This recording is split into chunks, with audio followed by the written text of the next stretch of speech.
সামনেই আসছে কালী পুজো, ভাইফোঁটা, অনেক ফেস্টিভ্যাল। আর আজকে আমি বানাবো একটা ফেস্টিভ স্পেশাল একটা রসমালাই কেক, যেটা একদম এগলেস আর খুব কম সময়েই তৈরি হয়ে যাবে। তো চলো সেটা ঝটপট বানিয়ে ফেলি। খুব কিন্তু সহজ একটা রেসিপি।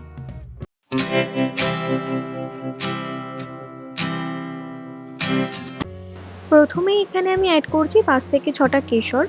এরপর দিচ্ছি হাফ কাপ উষ্ণ গরম দুধ এবং এতে অ্যাড করছি 1 টেবিলস্পুন ভিনেগার। এরপর দিচ্ছি হাফ কাপ পাউডার সুগার। এবার ভালো করে এটাকে মিশিয়ে নিয়ে এর মধ্যে দেব 1/4 কাপ রিফাইন্ড অয়েল এবং এটাকেও খুব ভালোভাবে মিশিয়ে নেব।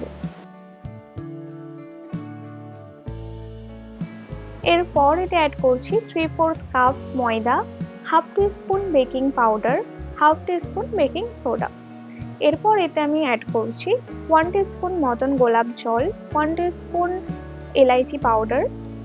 এরপর এটাকে ভালোভাবে মিক্স করে নেব যাতে কোনো রকম লাম্পস না থাকে। এবার এটাকে আমি 3 মিনিটের জন্য মাইক্রোওয়েভে রেগুলার হিটিং মোডে বেক করে নেব, তাহলে এরকম সুন্দর স্পঞ্জি কেক বেক হয়ে যাবে।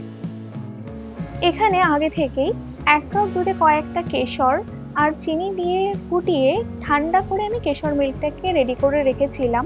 সেটা দিয়ে এখন ভালোভাবে কেকটাকে সোক করে নিচ্ছি। এখানে আমি বাটার ক্রিম দিয়ে কেকটাকে ভালো করে আইসিং করে ডেকোরেট করে নিয়েছি।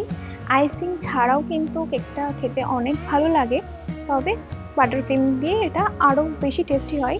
আমি অন্য কোনো ভিডিওতে বাটার ক্রিমের রেসিপিটাও শেয়ার করে দেব।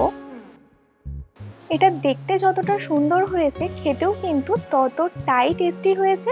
এরকম কেক যদি ঘরে খুব সহজেই বানিয়ে নেওয়া যায়, তাহলে কিন্তু বাইরে থেকে কিনে আর খেতে ইচ্ছে করবে না। তাই একবার অবশ্যই ট্রাই করে দেখো, আশা করি খুব ভালো লাগবে।